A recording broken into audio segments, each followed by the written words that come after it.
Hello. Hello. So, thank you for that introduction. I do have it on my slides, so I don't feel I need to introduce myself anymore. I've got two goodie bags over here. So before I start with whatever I'm about to say, because I actually am just going to wing this, because it's the first time I've spoken in front of so many people. Thank you. So, I don't think anything happens by chance. I don't think I'm here by chance. I don't think any one of us here in this room are here by chance. Okay? Everything happens for a reason. Alright, and I'm standing here for a reason today. What's in these goodie bags could potentially change your life. Now, can you please take out your phones, and if you've got the LinkedIn app, I want you to find me, Lushia van Buren, and I want you to follow me. 1 minute to do that. Because I am then going to give away these goodie bags to random names that follow me. So 1 minute to do that. We follow you already?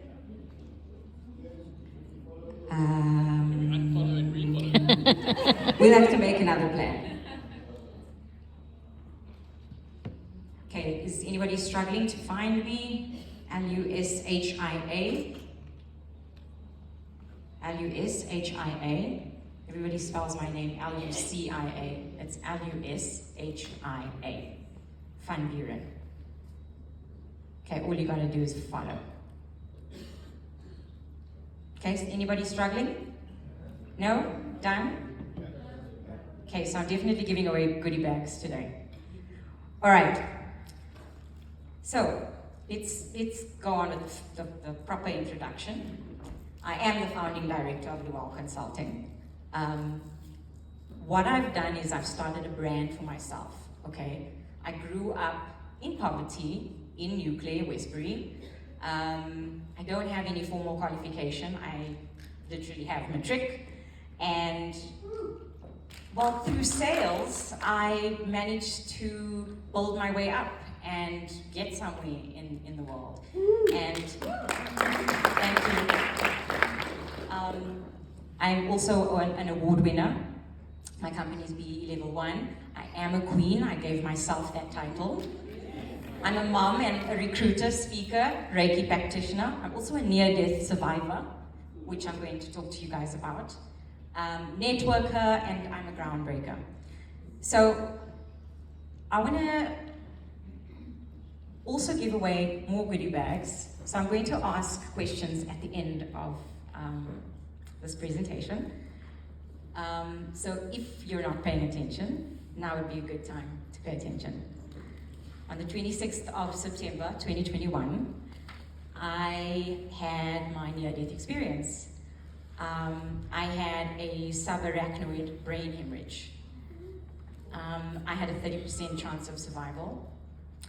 And if I did recover, I would have recovered with either some sort of paralysis or disability. And I survived, and I'm here today.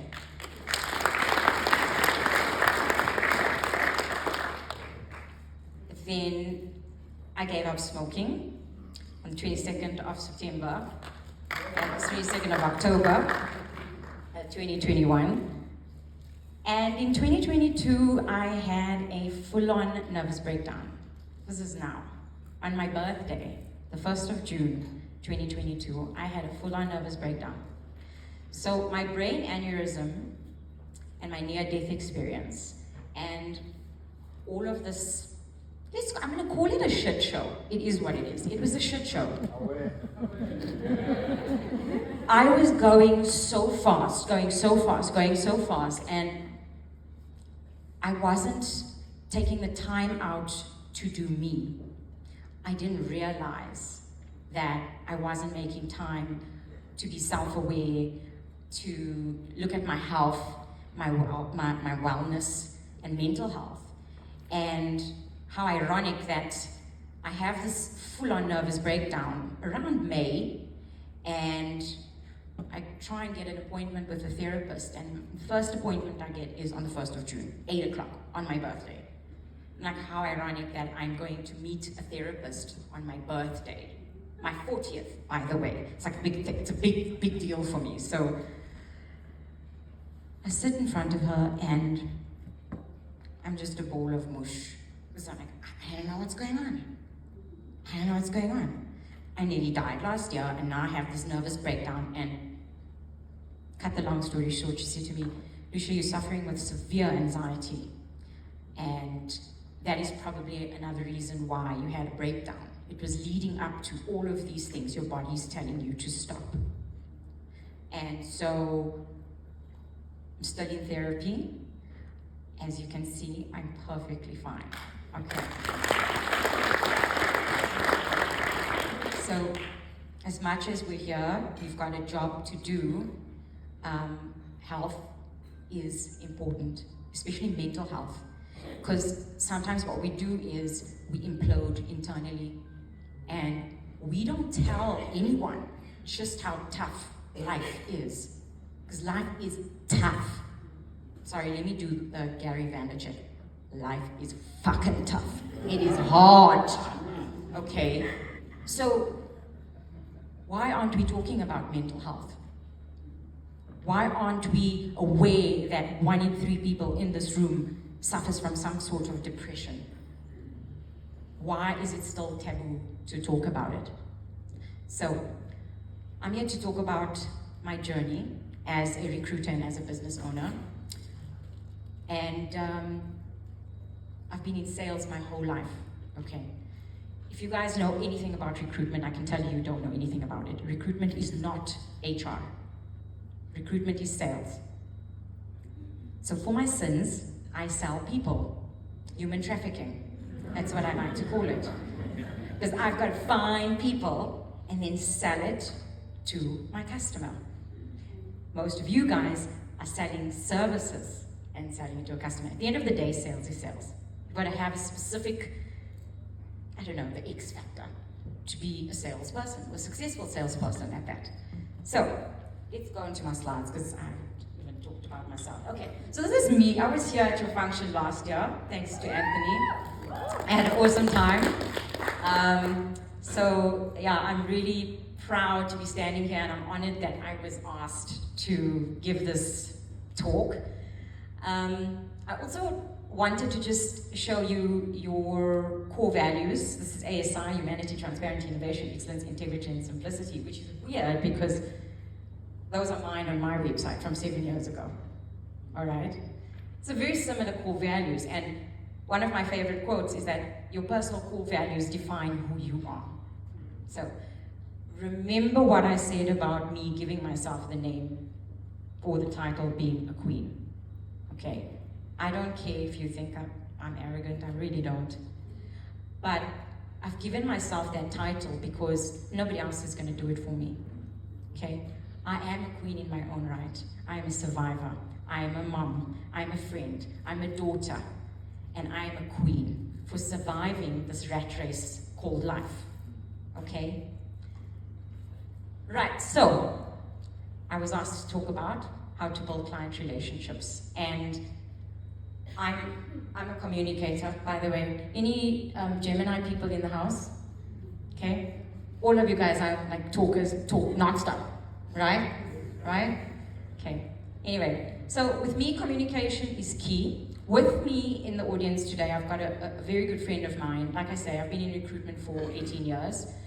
I met her 15 years ago and interviewed her. And we just, you know, when you meet somebody for the first time, you're like, I just like this person. We just hit it off. And 15 years later, she's still in my life. But I found her 2 jobs in the 15 years. And when I started my agency 7 years ago, her husband was the managing director of Periscopic Masingita, retail property company. They were my first clients. So communication is key. I said to her, this is what I'm doing, I'm starting a business. We already had a relationship. My husband's always looking for staff. And getting to know somebody on a personal level. So for me, we talk about relevant things, and when you connect with your clients, I'm gonna give you a very, yeah, it's a silly story, but I'm gonna give it to you. But I don't have to read all of this. I think in terms of communication,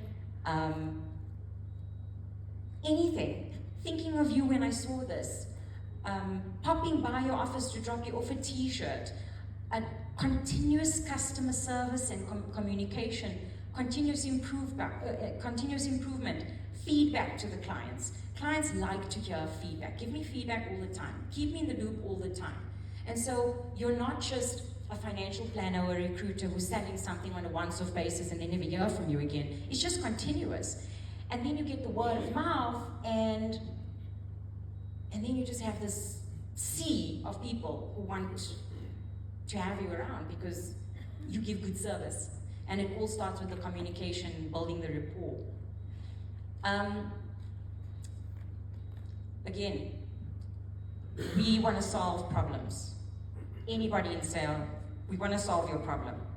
I don't know about car salesmen. Do they want to sell us problems? They just want really big commission, because I'm not in the market for like a Lamborghini, not like I can afford one.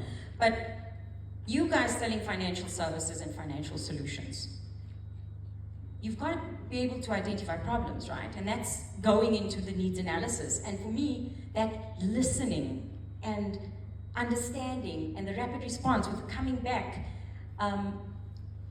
I do believe that my clients, and I've got 4 major clients who actually kept me open during COVID.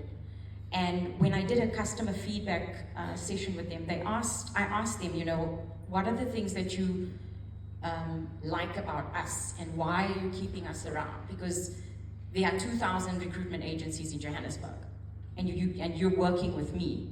And they said to me, you respond very, very quickly, no matter what. Because remember, guys, it's always a gap for somebody else to sneak in. And if you're not quick enough, you're going to lose out on your clients. Also, the customer-centric part is very important, because you can't be looking at the sale at the end of the day. Like I said, I sell people. I can't sell somebody to a company where I know there's high staff turnover and the boss is an arsehole, or whatever the case may be. I'm going to sell a human being to a company that requires that human being's skills. And that's when I know I'm making the right decision. Empathy. In sales, if we don't have empathy, then you shouldn't be in sales. If you're just cutthroat and I just want to make the sale, just want to make the sale, just want to make the sale, you're probably going to have a lot of clawbacks. What I call it in recruitment is fallaways. So I can place 10 people at all of my clients and just go boom, boom, boom, boom, boom. What's going to happen? 2-3 months down the line, they're all just going to leave. Because no empathy, no customer centric, I just look for this, and here's a quick sale. So you really got to dig in a little bit deeper when it comes to that. And my follow-ups, I have a really awesome CRM system that has a 30-day, a 60-day, and a 90-day follow-up system. I'm sure ASI has a customer relationship management or CRM tool that allows you to get reminders. Hey, it's Lushia, we chatted on this day, whatever the case may be. You know, I hate cold calling, but after the second call, it's warm calling. And I like warm calling. I'm afraid of the phone. No, I'm lying, I'm not afraid of the phone, I can talk. Okay, so let me tell you about a story one of my clients fought. We were invited to pitch as a recruitment agency for Ford, South Africa. And we had slots. There were 5 recruitment agencies sitting, and they decided, no, we're not going to do all 5. Let's give them all an opportunity to come in the room and, you know, pitch, and we can tell them all about it, which is great, because I don't want to be in a room full of other agencies and be diluted. I want to have my spotlight. I want to have my moment. And out walks somebody, and in walks the next person, and then it's my turn. And I walk in. And I know, this guy, I'm not going to mention any names, but hy is 'n baie Afrikaans man. Nou, Piet van Jaarsveld. sort of, one of those very Afrikaans guys. And sit down, and I'm like, very nice to meet you, thank you so much for the time, I'm sure you must be so tired of talking about this role and whatever. Yeah. Mm-hmm. Come on, who's the Afrikaners here? Yeah, no, come on. No, die suiwer Afrikaners, those ones. Yeah. So anyway, I'm there. I'm like a script to horse because I don't speak Afrikaans at all. Zero. I know I'm colored, but I don't speak any Afrikaans. So I say, Piet, ek kan nie Afrikaans verstaan nie, maar ek praat baie mooi Engels. And he starts laughing. And he says to me, you should have just told me that. I'm fully bilingual. And we start laughing. And he says, okay, let me get into my brief and what I'm looking for. And I say to him, well, before you do, is that your dog on the wall? He's like, yeah. And it's a Yorkie. I'm like, so cute. I've got 2 Yorkie nephews. And I've got a Yorkie Shih Tzu mixed dog. Can I show you a picture? Gosh. And then we started talking about dogs for 15 minutes. And we left the other agencies waiting outside. And then he's like, yeah, no, you must come to my house because my wife covers the pool. We never even did this for the kids. Like now, the dogs are more important than anything. Oh, okay. Yes, okay, Piet. That's fantastic. Lushia, you must give me your cell phone number, hey? I think I found the right recruitment agency to deal with this solution. I really like you. I'm like, I'm really glad. And he walks out and he says to the other agencies, he says, I'm so sorry, please can we reschedule? I ran over with this meeting, I'm really sorry. And then I got awarded quite a massive PO to work for Ford South Africa. All because of, who's that dog on the wall? And I think as salespeople, we tend to forget that the next person's also human, right? I mean, see a tattoo, like the tattoo. See an earring. My mom would like that earrings. Where did you get it from? We can make up any shit we want, guys. We're salespeople, right? But let's not go overboard now, right? Excuse me?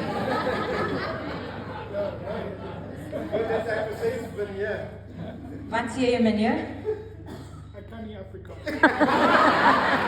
Ek ook. Ek is nie baie goed in Afrikaans nie. Ek moet nie Afrikaans praat. Let me just stop whining. Yeah, okay, so that's my experience. I'm not going to go through the slide. I think my story says it all. Okay, we forget our human. Let's bring our human back into the room.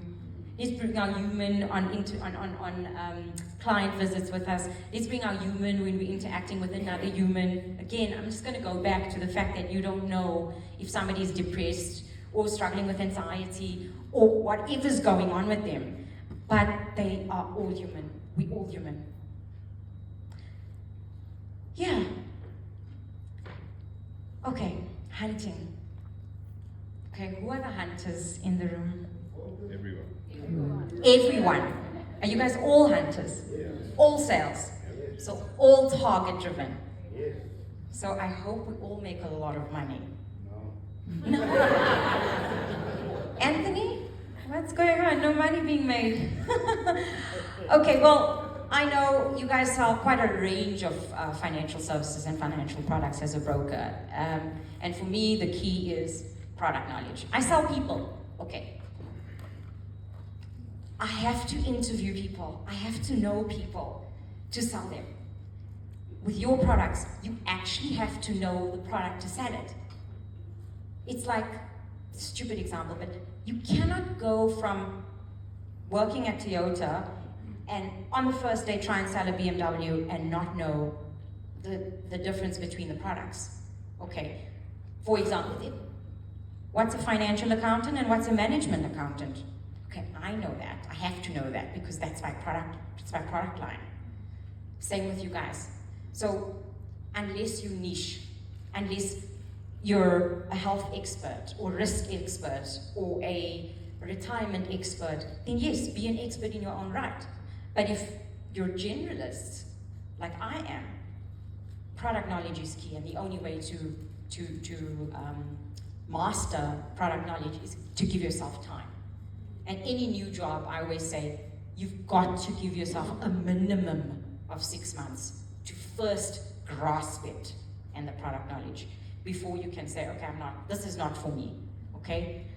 I like the fact that I sell people because I can call somebody at ASI and stalk them on LinkedIn and Facebook and gather factual information about them and go into a call and say, aren't you the person who did this, because I saw it on LinkedIn, okay? I did that yesterday with somebody from Tiger Brands.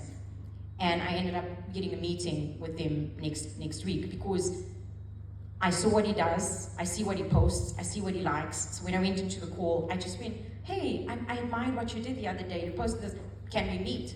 Okay. The factual information is very important. So I'm not sure how you guys work in terms of the cold calling and getting the clients. Do you go in completely cold? I don't know. But for me, being in sales for, 20 years now, I've had to adapt to getting to know my client. Know your competitors, obviously. Okay, like my broker Liberty, my guy's been my guy for how long? 7 years. 7 years, 8 years. And every time I get a new broker who calls me and says, we can better your quote, send the quote to him, and he says, good quote, only thing is this, and I'm going, right. My broker knows his product, and he knows his competitors' products. So even if somebody in my family decided I want to become a financial planner today, I'm not moving my portfolio over to somebody else because I know I'm dealing with somebody who is a product specialist and has been watching the competitions.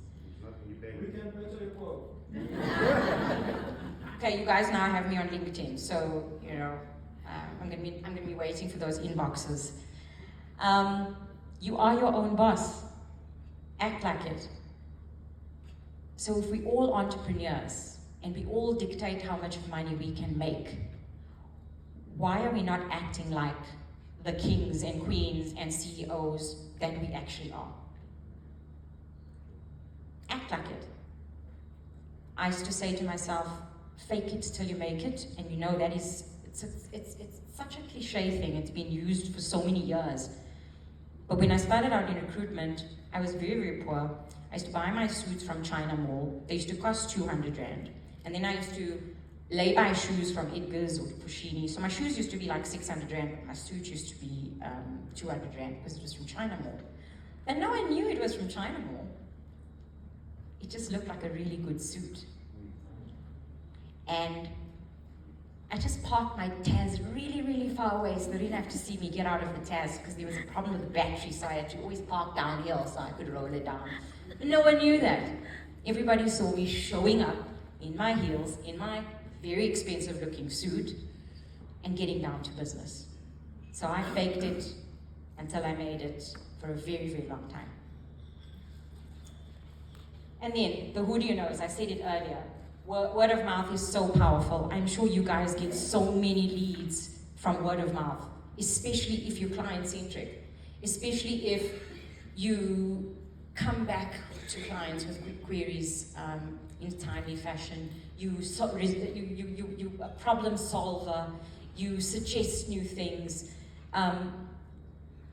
It really comes down to how much you're willing to put into a customer to what you get in return. Because your customer is actually your return on investment.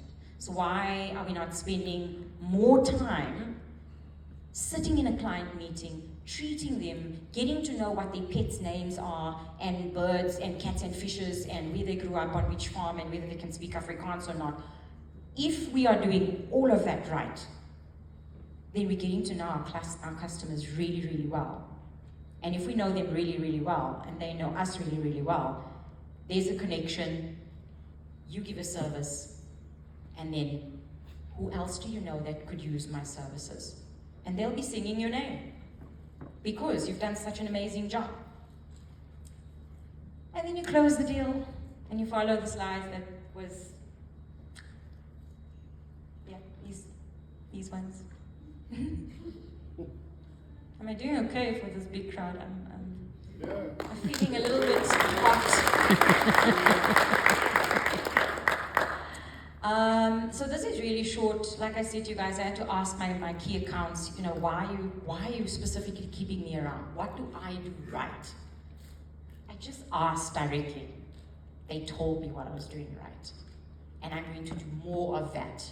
And I'm going to teach the guys I have employed under me to do more of that. Because if you ask sincerely, you're going to get an answer. So just ask, are you happy with my service, truly? And if you're not, what do you think I can improve on? Why are we so afraid to ask for straightforward feedback? I know none of us like constructive criticism.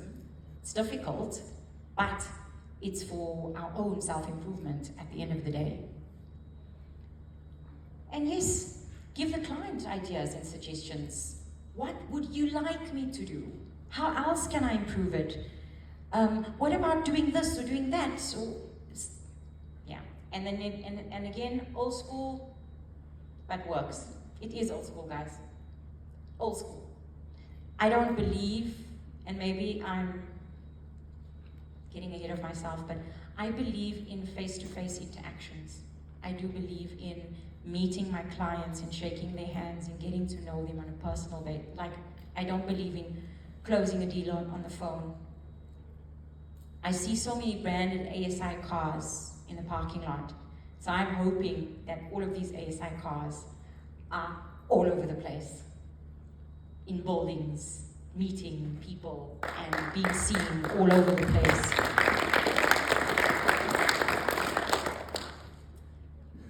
And then, yeah, your continuous improvement questionnaires.